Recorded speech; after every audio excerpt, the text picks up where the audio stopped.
Hello, beautiful people. Welcome to Tuning In, Learn to Be Your Own Psychic, where we move one episode at a time away from the need for external validation and towards strong, confident trust in our own intuition. You guys don't need psychics, you are psychic. This week, we are going to touch briefly on the degree of separation relative to the sliding scale of neutrality, the illusion of duality, and the function of perspective. That's all going to be brief, believe it or not. We are going to go all in on the concepts of judgment and discernment. We'll even give a real life example of a major duality we face constantly and consistently. Let's dive in, y'all. Now, to begin, I know what you're thinking. Discernment is judgment, and you'd be correct denotatively. But in connotation, they are shapers of perspective that operate in very different ways.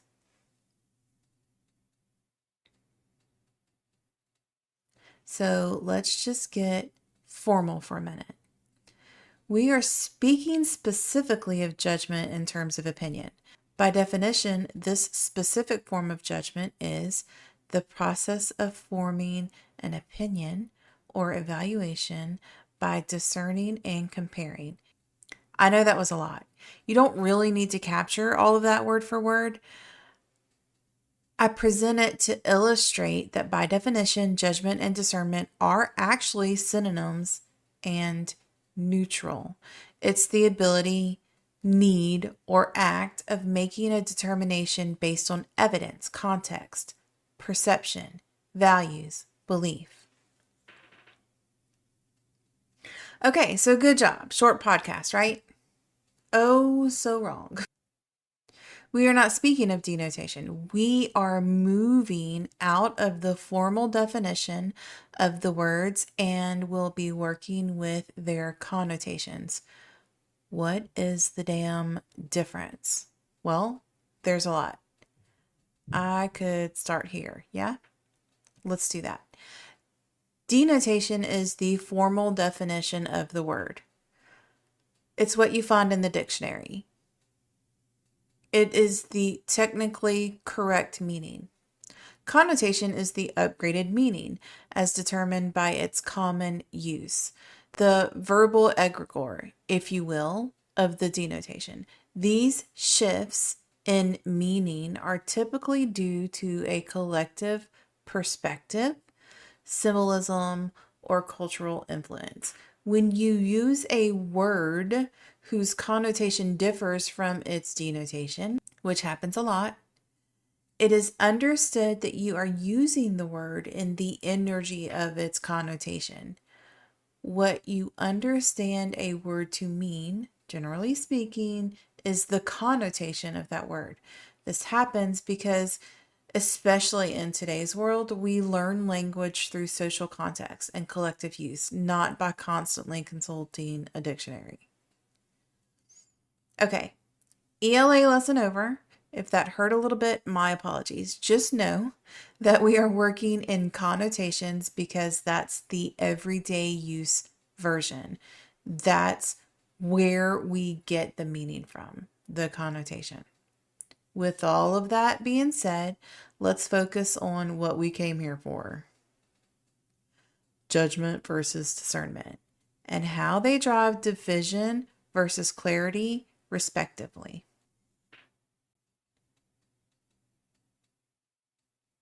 Let's start with the connotation for judgment. Judgment carries a negative, sometimes even critical energy. It naturally, by connotation, implies condemnation or bias.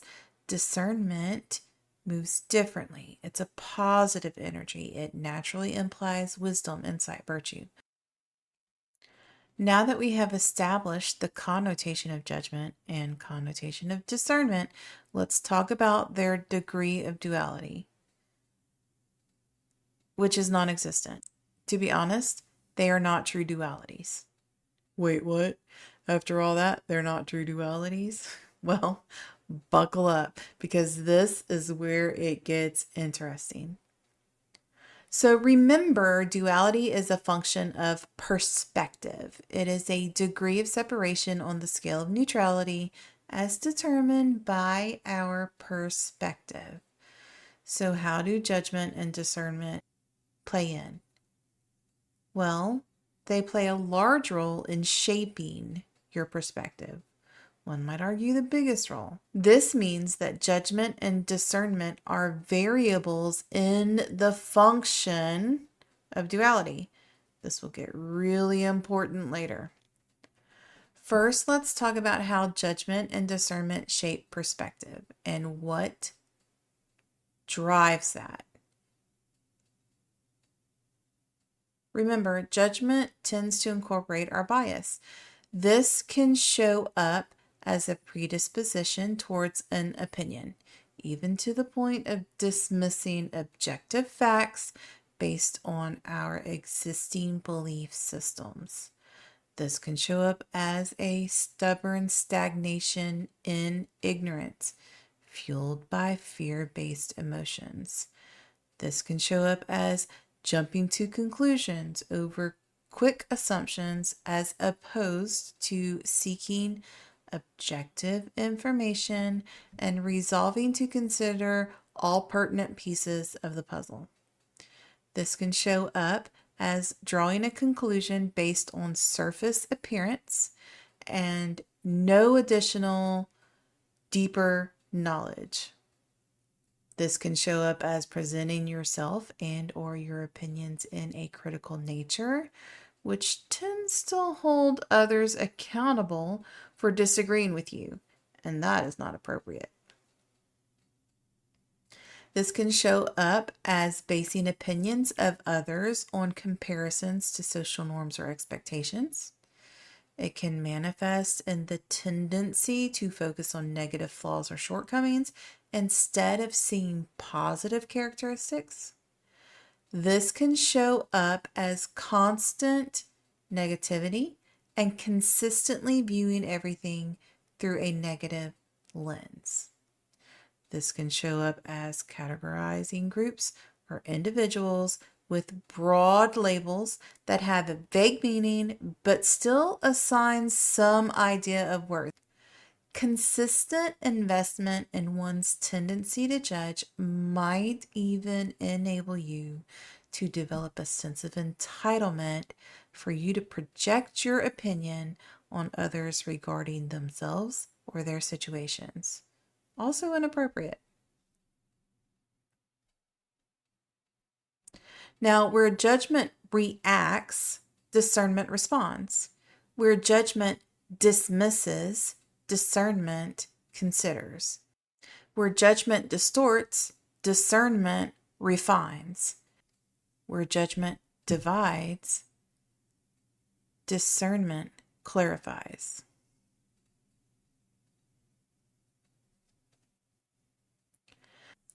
Discernment tends to incorporate our objectivity.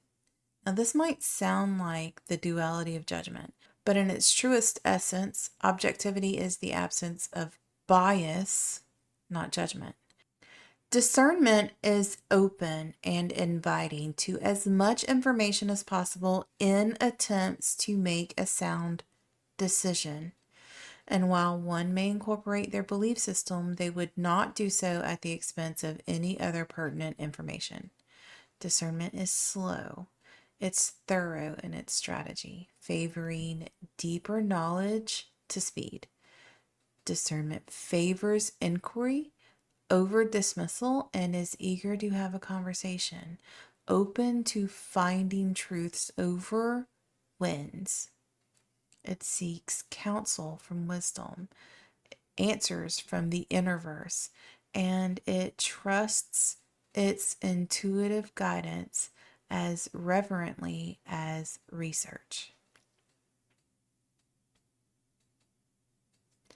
Discernment honors objective facts as the truth, but it is able to distinguish true objectivity from manipulation, able and willing to do what needs to be done to verify, confirm, and ensure that the information is objective and dependable.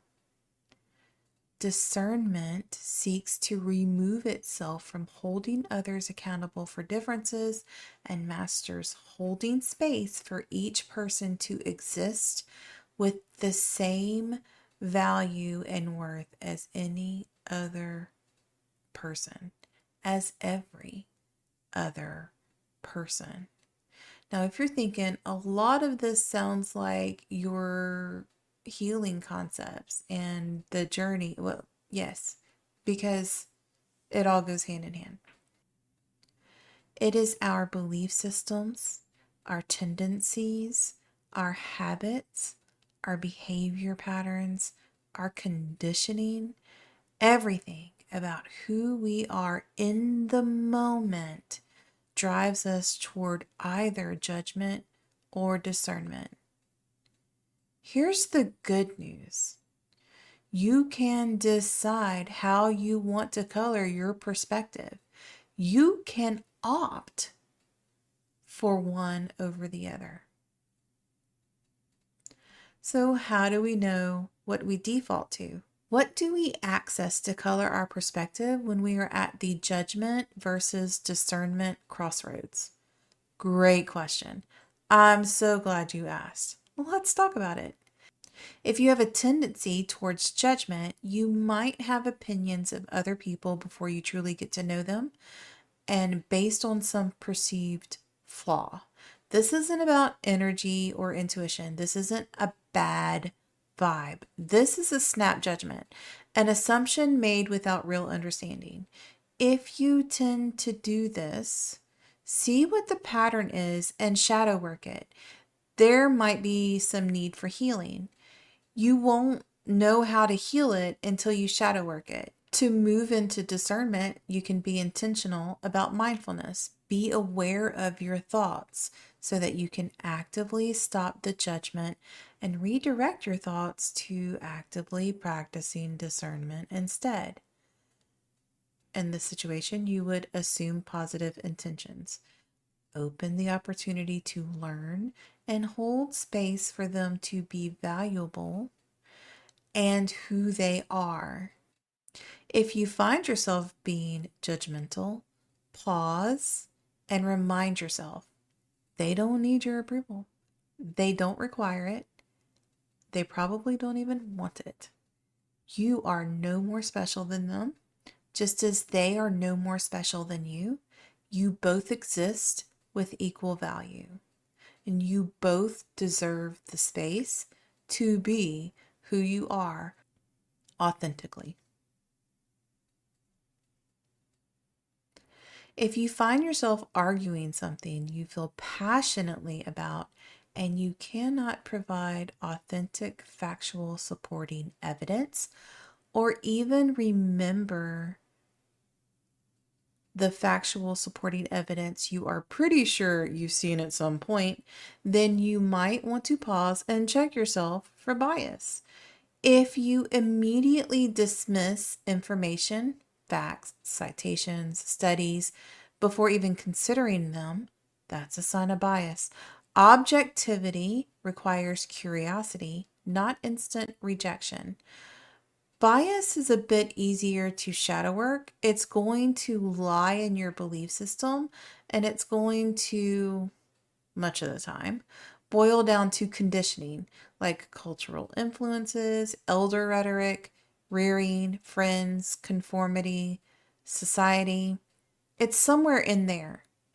You can trace what hill you are dying on down to who led you up it. And if you can't find the who, you'll find the what?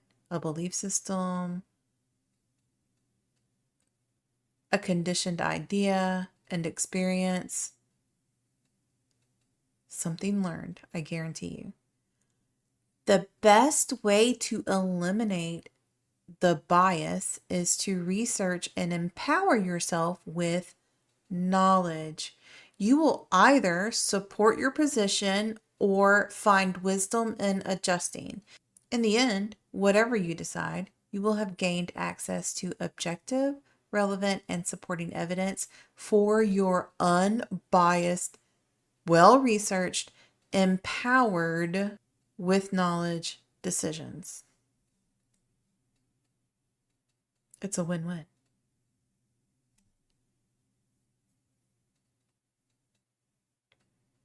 If you find yourself operating from a pessimistic state or holding perspectives through the lens of fear, this can foster the tendency to move with judgment. Fear does some pretty wild things to our mind. Our mind, our ego, simply there to protect. What happens if you are a protector and fear is introduced into the mix? You go into hyper mode. You clock into overtime. So, seemingly normal discernment is colored with a pretty potent film, a lens that gets you stuck. Stuck meaning inactive, not moving forward. Stuck emotionally, stuck energetically. You'll be stagnant on every level. There are ways to work through this. We can practice mindfulness. Radical acceptance is a key concept here. There are two cures for fear, and they work best together: bravery and hope.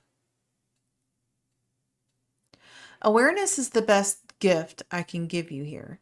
You'll have to decide to be brave and choose hope over fear. These will be decisions you have to make. And they are simply that. They're probably as difficult to embody as they are simple to understand, but it is the choice you have to make. To pinpoint what needs healing here is much more difficult than our previous two examples. This is a wide scope of potential trauma, wounds, conditioned behavior, but it is a pattern of behavior. And you know what behavior patterns are, right? That's right. They are prompts for shadow work, just like triggers. If you are triggered easily, that is based on the same manifestation of judgment we are talking about here, and it is also a prompt for shadow work. Once you identify what needs healing, commit to the work. The more you heal, the more discernment becomes your default. If you tend to be hypercritical of others and hold them accountable for disagreeing with you, that is another judgment-based action. This is not judging a person on a surface level. This isn't just surface level judgment. This is judging their entire being, holding them accountable for not aligning with your beliefs, values, or opinions, as if that alone is a transgression.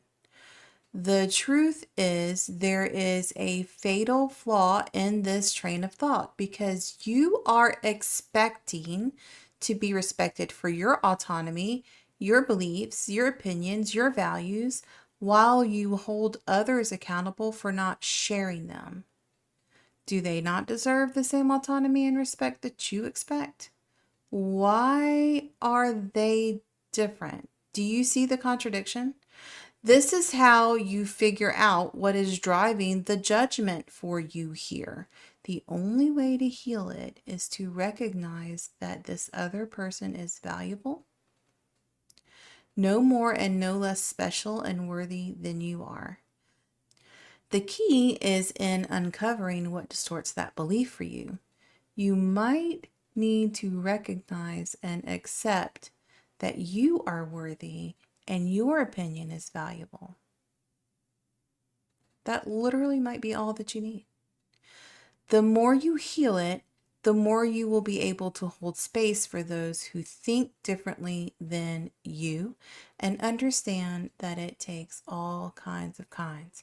There is not one of us that is better than another, and we all deserve to learn and live in our own truth. If you have a tendency to hold individuals accountable for belonging to a group based on how you have personally categorized that group, especially based on some broad label that has a vague meaning, then we need to look into that. First of all, If you are assigning worth or virtue to a whole group based on blanket characterizations, that's a problem.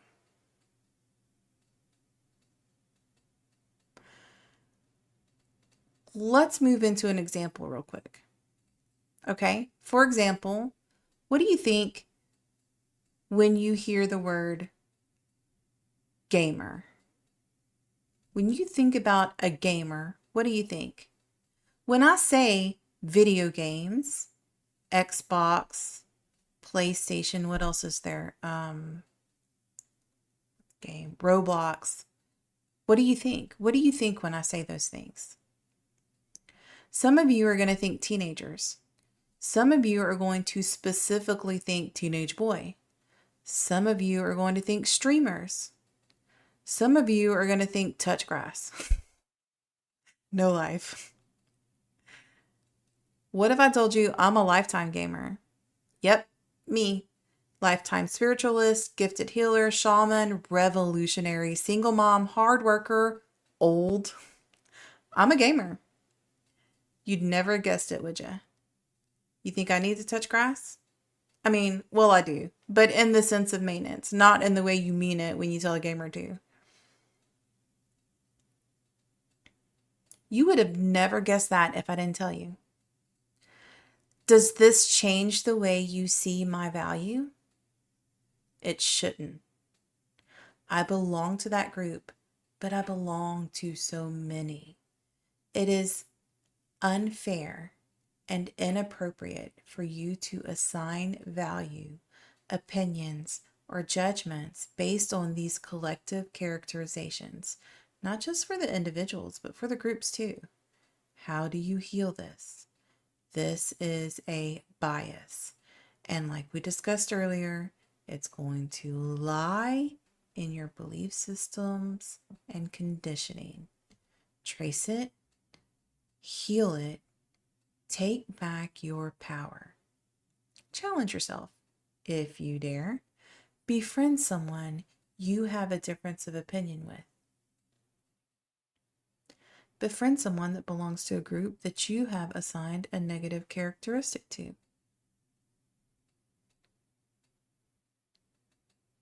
Do that and let that grow you. Let that expand you. Let that help you to heal yourself.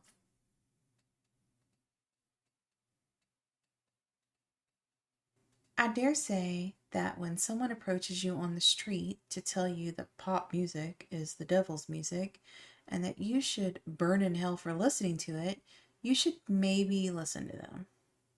But if you don't want to do that, if you don't want to be subjected to that bullshit, then maybe you think twice before you air your opinion of others to them uninvited, especially if there will be some harassment or ridicule or dismissal of their refusal to receive your opinion. This is one of the biggest dangers of judgment. Consistent investment in one's tendency to judge will grow, it will evolve into an interesting habit enabled by a sense of entitlement for you to project your opinion on others regarding themselves or their situations.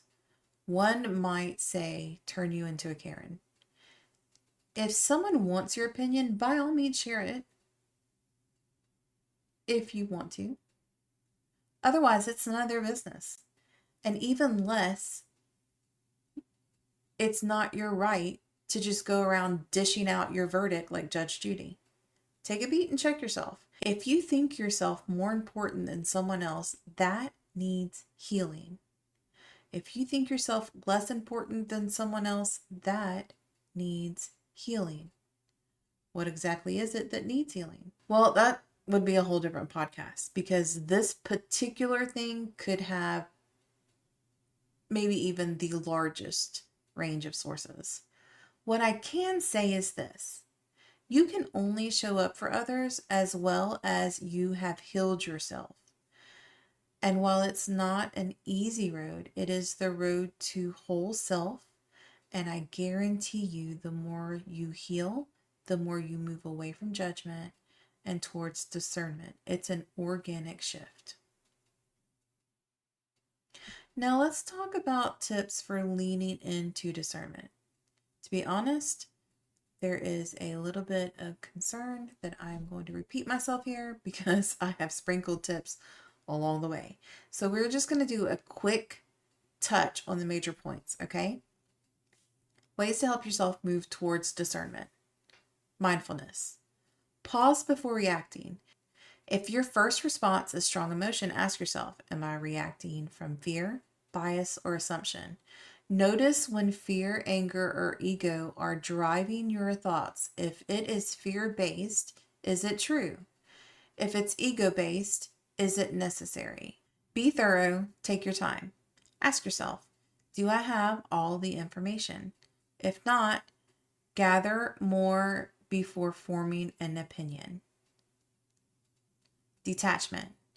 Discernment isn't about proving something to be right. It's about seeking truth and clarity. So you cannot be attached to a certain thought or a certain position to the point that you make it about persuasion and you make it about winning more than you do making it about you seeking clarity and truth for yourself. Be alert. Check for emotional manipulation. Is this message designed to make me afraid? Is it designed to make me outraged? Is it designed to foster any negative emotion? If so, pause before engaging. Be open. Be flexible. Be willing to hold two truths at once because that can happen. Discernment means seeing nuance, not absolutes. Only Siths deal in absolutes. Now, this is going to be part one of a two-parter. In the next part, we are going to cover how judgment versus discernment play in the illusion of duality and become divisive the more we move towards judgment. I love you all. Thanks for hanging out and tuning in with me. We'll see you next time.